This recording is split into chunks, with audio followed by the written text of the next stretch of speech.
Alright, mga kababayan, may panonoorin na naman po tayo at bibigyan natin ng reaksyon at opinyon. Ito po ang title galing sa Pinas News Insider. I-subscribe niyan dahil naghahatid po yan ng balita patungkol po sa ating Pilipinas kung mahal. Na-expose na, tama si BP Sara. Senator Cayetano, neresbakan si Soto. Binuking sa Senado, Marcos damay. Yan. Kasi ako, napaghahalataan naman kasi kay Tito Sen na nangangamoy luto. Parang gusto niya kasing ihiwalay po yung sisi sa mga congressman na binanggit. Yan, pag-uusapan po natin yan mga kaibigan kung ready na kayo.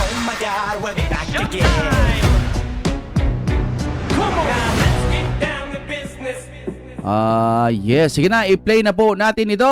Ito ang balita ngayon, trending at pinag-uusapan ngayon sa mundo ng social media. Ang di umano'y balitang sadyang totoo talaga ang katagang. Walang baho ang hindi aalingasaw at walang lihim ang hindi mabubunyag. Matapos ang tila pananahimik, Senator Alan Peter Cayetano tila binasag na ang katahimikan at tahasang nagsalita na sa publiko. Tinatagong plano umano ni Senate President Tito Soto tila ibinulgar na sa publiko. Ano kaya ito mga Nasisira kababayan ating alamin. Pero bago biruin mo, uupo ka dyan, manggugulo ka lang.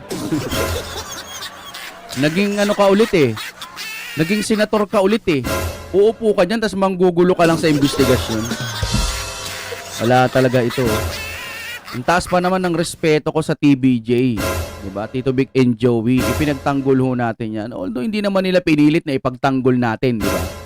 Pero pag sa politika talaga nasisira yung tao. Dito mo kasi nakikita yung kulay kung anong kulay sila. Sir naman, ang ganda na ng investigasyon eh. Napaghahalataan ka tuloy eh. Kala nyo bobo pa yung mga tao ngayon. Hindi na. Kayo ho, nagmumukha, nangangamoy tuloy. Nangangamoy na meron kayong pinapanigan. ang lahat, kung bago ka pa lamang sa aming channel, please huwag kalimutang mag-like, subscribe at i-click ang notification bell para mas maging updated ka pa lalo sa lahat pa ng bagong video na i-upload namin. Dapat minsan kung magkakaiba sila ng paniniwala, Tito Vic and Joey, yung dalawang kaibigan niya, minsan tapik-tapikin nyo rin yung balikat nito eh. Uy! Pangit yung ginagawa mo, uy! Ganun Uy, pangit yan.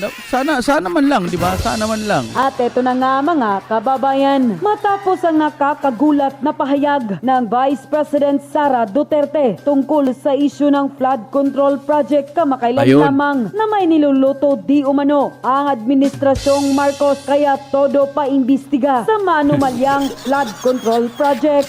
Talagang siguro sila niluluto behind the scenes na syempre hindi natin nakikita dahil lahat tayo nakatutok doon sa flood control corruption. Kung seryoso lang talaga ang presidente, tapos na yan, isang araw lang. Totoo yan eh. Kasi nga, alam naman niya lahat, imposibleng hindi niya alam. Biruin mo, nung binanggit yung pangalan nila Martin Romualdez, nagsalita yung tagapagsalita nilang si Manang Claire. Pucha, pati yun, halos ipagtanggol niya na eh. Hindi daw dapat maniniwala basta-basta. Duri mo, yayamanin yun, may baboy. Sa akin lang yung sinasabi ni Diskaya, sinusukat ko lang para sa akin halos 100%. Totoo yung mga sinasabi nun. Kasi ang ganda ng paliwanag niya nakumbinsi niya ako. Sabi niya ng ganun, galit sa akin ng taong bayan. Pero mas magandang magsalita na ako para pag may nangyaring maganda sa akin, yung mga binanggit kong mga pangalan, sila lang yung masususpetsahan. Diba? Matutulog niya lahat na may nagagawa ng corruption sa budget. Pero, well, as you can see, parang naman tayo ng Venezuela. Ang ibinunyag na ito ng Vice President Sara Duterte ay para lang tayong nanonood ng wrestling. No? Hindi totoo. Tila sadyang nagkatotoo na umano na may niluluto ang Marcos administration matapos ang nakakagulat at biglaang kudita na nangyari sa loob ng Senado kamakailan lamang at ang biglaang pagpapalit ng liderato ng Senado at ang questionableng pagsiba kay Senator Dante Marcoleta bilang chairman ng Senate Blue Ribbon Committee. Biruin mo, napakagaling, napakaganda ng performance ni Sir Marcoleta. Hindi to katulad ng mga tulpo-tulpo, sigaw-sigaw lang. No, hindi to katulad ng mga ganun pagkatapos wala ng hearing, tapos na, natakot na siguro. Dito ho kasi si Sir Marcoleta tuloy-tuloy yung investigasyon eh. Ang ganda na ng banat, di ba? Andun na, napalitaw niya na. Corner na, kaya nagsalita na. Nagbanggit ng marami. Pagkatapos nun, biglang palit. Ay, hindi po ba mataltalino ng mga tao ngayon? Siguro naman alam na natin kung bakit nangyari yon. Tapos hindi pa siya pumirma doon sa mga papel na etc. Ni si Tito Sen, hindi siya pumirma. Ano ba yon? 'Di ba? Pasensya na po nabubugukan na ako sa kanya ngayon eh.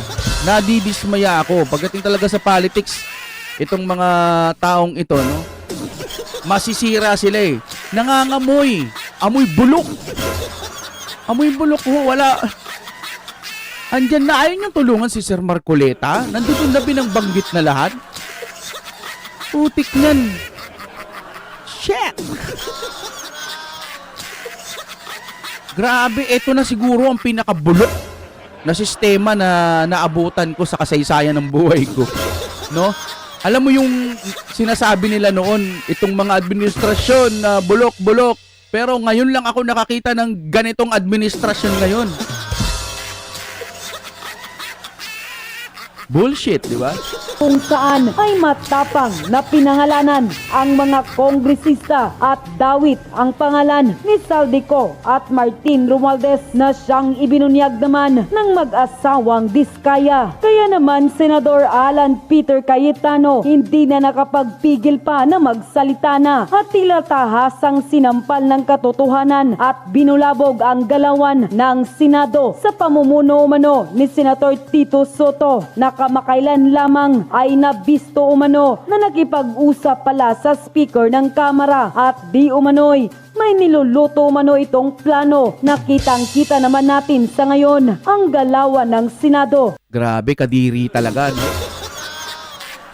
Kung ito ay totoo, kadiri talaga yung ginagawa nito ni Tito Sen. Grabe. Nadidismaya ako. Sana hindi na lang natin ipagtanggol ito. Wala, hindi naman nila sinabing pagtanggol mo yan, pagtanggol. Hindi naman eh. Buong puso natin. Ganun po tayo mga kapatid. Pag alam ho natin na karapat dapat para sa kanila yung Itbulaga, para sa kanila yun eh. Kaya nga kinampihan natin eh. Ngayon dito sa pagkakataon may nakikita tayong mali. Ganito tayo mag-vlog. Pag may nakita tayong mali, sabihin natin. Ngayon, ewan ko dun sa iba. Siguro, bayad. May monthly, kaya ano. Pero ako hindi eh. Pag may nakita tayong mali, tapikin nyo.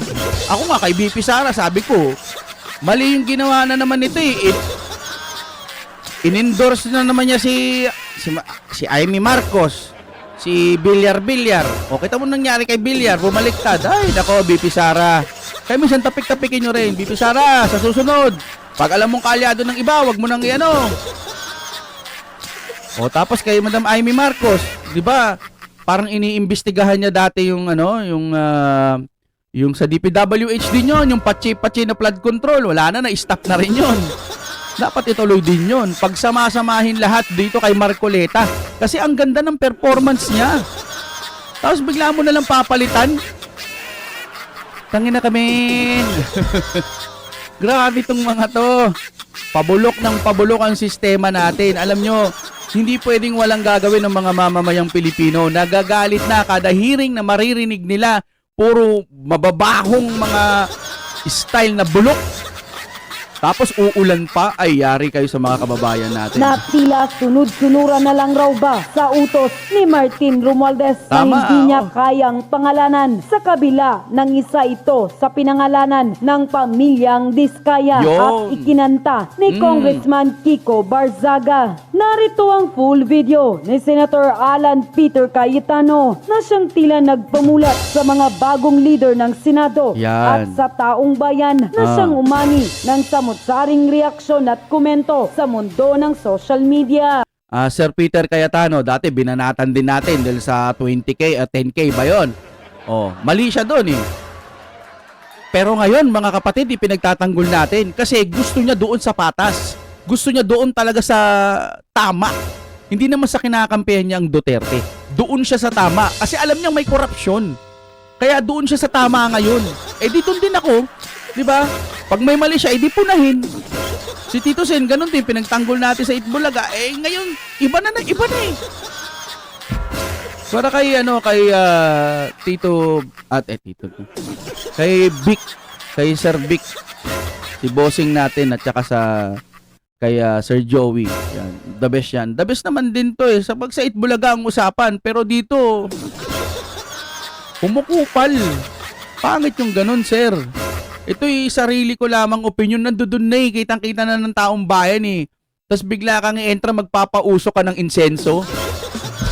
Nak ng teting naman yan. Narito't panoorin ng full video.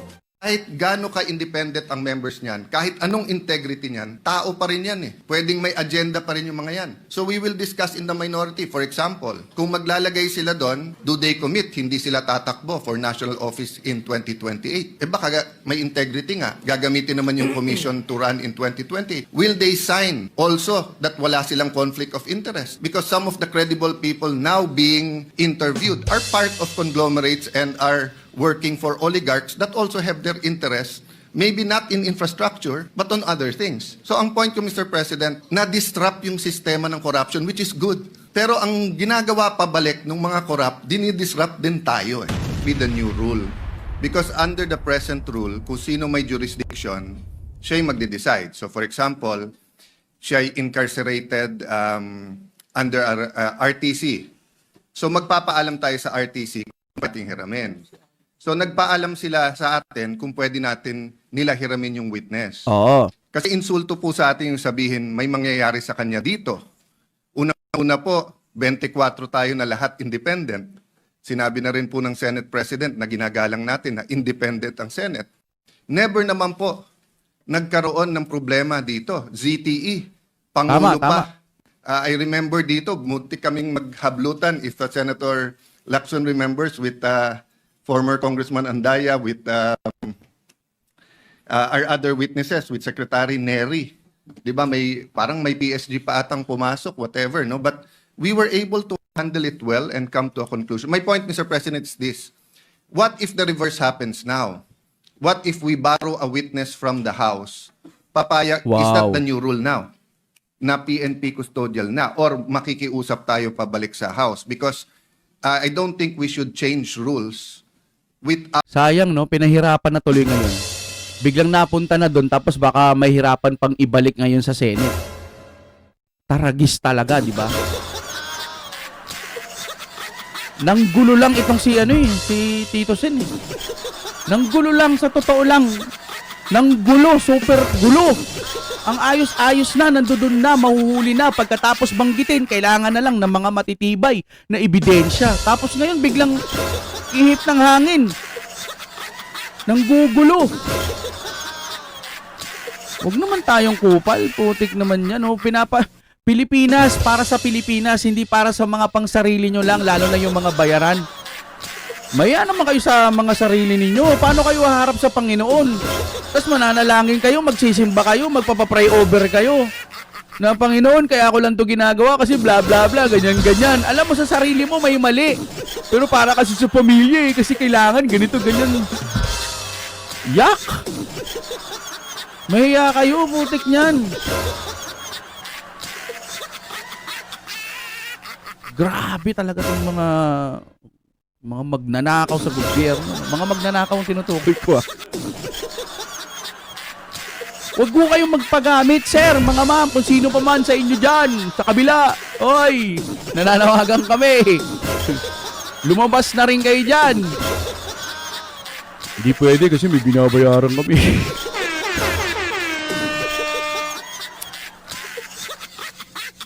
Sa akin lang, kailangan ho nating magkaisa ho ngayon para sa Pilipinas.